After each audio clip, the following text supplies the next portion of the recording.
Hello and welcome to Tabletop Oddity. My name is Jay, and today I'm going to be talking about why I think faction starter boxes for Star Wars Legion would be a pretty amazing idea right about now. But before we talk about that, if at the end of the video you like the video, do press like, and if you're not already subscribed, please consider pressing subscribe as that also helps. And there's a bell if you want to be that into my channel. Feel free. But we'll get cracking with the video. So what am I talking about? So at the minute, if you want to play Star Wars Legion, you've got one main box you need to buy, and that is the Star Wars Legion core set. It's because at the moment, there isn't actually a way of getting everything you would need to play the game without buying that set. So what is included in that set? Well, it's that you can't buy separately. The main thing is the command cards, the generic command cards, and the objective missions and conditions cards. You can't get them anywhere else. Now it's a bit weird because you can sort of get enough command cards to play with if you had two commanders or you bought the specialist pack, but what you wouldn't be able to then get is the standing orders, which is a bit frustrating, but fair enough. But it's the missions, objectives and conditions that you wouldn't necessarily be able to get. Everything else, I'm pretty sure you would. The tokens, in theory, you could buy the Battlefield expansion. You could buy the movement tool, you can buy the dice pack, you can buy the barricade pack. In fact, we'll have a quick look at which ones you can buy and which ones you can't buy. So these are all the things that you currently can buy, but the reality is, as I said, you don't necessarily have enough. I think it's just really the conditions in the objective tokens and mines and that kind of stuff, because the reality is when you buy a commando unit, you get tokens. So I think it's probably just that, but I've never really thought about it too much. But my point being is that you need that core set. To play this game, you need that core set. And that's going to be the case for the Clone Wars. Now, it's not necessarily true for me, somebody who's coming from owning the original core set. I don't necessarily need to buy the Clone Wars set to play the Separatists or the Republic. The downside to that is presumably that'll be the only way to get Kenobi and Grievous. And obviously, this actually really, generally, the core sets are really good value. So if you want to play those factions, it's worth doing. But my point being that I couldn't really just pick up the Separatists without buying that core set. I'm going to need it anyway. And I already have the other core set. So I'll probably need it just because I want, Kenobi or Grievous. But technically, I could do it without, but it'd be awkward. Most people are probably just going to buy both core sets if you already own one and you want to play the new factions, which is fair enough. So what am I suggesting instead of that, right? Because I completely understand the core sets are a really good way of getting into the game. They're very good value for money for sure. It's generally better to get two, just because the units inside are so worth it and that kind of stuff. And it's even better if you just want to play one faction, you can buy two and split it with a friend. That's like an ideal situation, but not everybody has that friend to split it with. So what I'm suggesting instead is like a box that is just your faction or your chosen faction, one for every one that's coming out, and it'll include absolutely everything. So we would have the movement tokens, we'd have the condition tokens and cards and all that kind of stuff. They would all be included. FFG have sort of done a little bit of this, but not really. They've bundled the models together for some of the new factions in X-Wing, but you would still have to buy the X-Wing starter set to get all the movement tools and all that kind of stuff. And it's not a unique idea. Like Games Workshop have done the same thing with their models.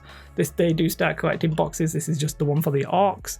But some companies in the past have actually fielded it so that it has everything you need to play. I'm pretty sure Game of Thrones, the Song of Ice and Fire, has done that. I think maybe War Machine has done that, where literally you just have to buy a one-player starter set. And I think Weird Miniatures have maybe done that with their new game. The one-player starter set, I think, it has a lot more potential to get people invested who might not otherwise join in. It's just a case of attracting people to the game that wouldn't be like, oh, if you play it on your own and you want to go to a tournament, you're like, oh, I've got to buy this £90 core set or whatever it is for the Clone Wars, which is truly good value, but you're like, well, I only want half of it. Am I wasting money by buying stuff that I don't need so I can get the stuff that I need? Maybe, whereas if they can say like, well, right, I'm going to spend that exact same amount of money, but instead of getting Grievous and Kenobi and 2 core units of that. I'm going to get Kenobi, another commander, 3 units of core, and 2 support units. That'd be like, ooh, now we're talking. Now we're playing a good game now. And it's the same for like the Rebels. You could have Luke, Leia. You could even include. You could have 2 units of Rebel troopers, maybe a unit of fleet troopers, maybe a unit of the new core troopers, whatever it is, maybe a unit of commandos in there. If you bundled it all together, make it really good value, a lot of people will just buy that. So maybe they don't want to do that because they want to get people into the core set. Maybe they make money off the core sets, but I'm not sure how true that is. I don't want to get into the financials, but I would personally, I'm pretty much buying everything, but personally, if I was trying to get into a game and it was just me playing the game and I was going to go to events and stuff like that, I would much rather spend £80 on a 1 faction box than £80 on a half and half box. So I think faction starter boxes would be a good, amazing thing for them to do to attract people in, and I think the potential value there for new players is very high, because at the minute, I see a lot of questions on Facebook. It's like, do I have to buy the core set? And it's like, for 95% of the things, no. But the reality is you do.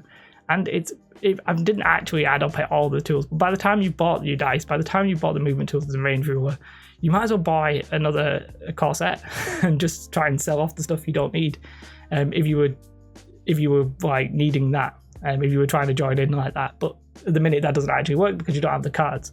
And I did think that maybe they were doing a card pack. Maybe they would include the last remaining stuff that you would need to play. But that doesn't seem to be the case, because the viewpoint is that you need the core set to play, which I understand. I'm just saying, personally, I think having unique, specific per faction boxes with really good value could very much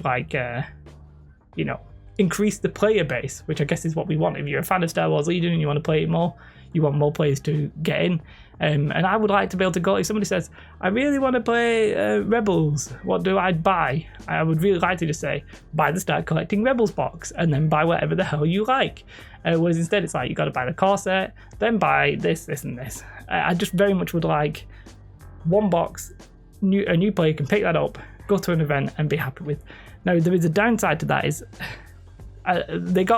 some people weren't happy that the core set was not an 800 point per side battle. Now, I personally think that is an unreasonable position to take. I think Polygon took that, and I think that it was unfair to Fantasy Flight Games. Many of the companies do not produce full-fledged games in their starter set. It is a starter set, not a army set. Even the Start Collecting Orc box isn't a full 2,000 point Orc army. Most companies don't do full armies. I think like GW's big boxes like Shadowspear, they aren't full armies. There might be some companies that do that, maybe on a smaller scale, sure, but I don't know if maybe there are like an £120 box that is entirely one faction for a massive multiplayer game, but a massive model count game. But I felt like that was a bit of an unfair criticism, and maybe they wouldn't want to voluntarily jump into something like that again by having a faction box that isn't 800 points. And if you're going to make it 800 points, then you're going to need 10 units in there maybe. So I can sort of see the reluctance to do that, but in my view, it's just such an obvious way of capitalizing on a game's growth.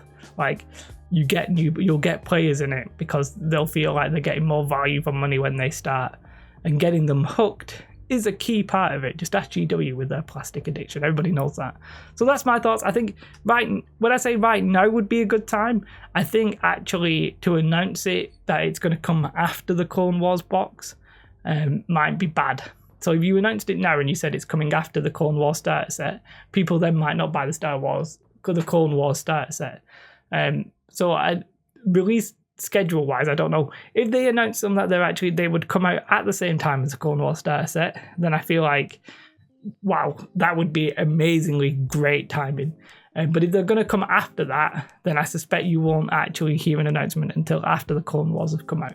Now, they might not come at all, but it's something I would like FFG to pick up around the board, or like around the whole of the miniature ranges, or at least X-Wing and Legion, because I know X-Wings, they sort of want the same thing. If you want to play Rebels in an X-Wing, you've got to buy the core set, blah blah blah. So yeah, that's just something I would very much like to see.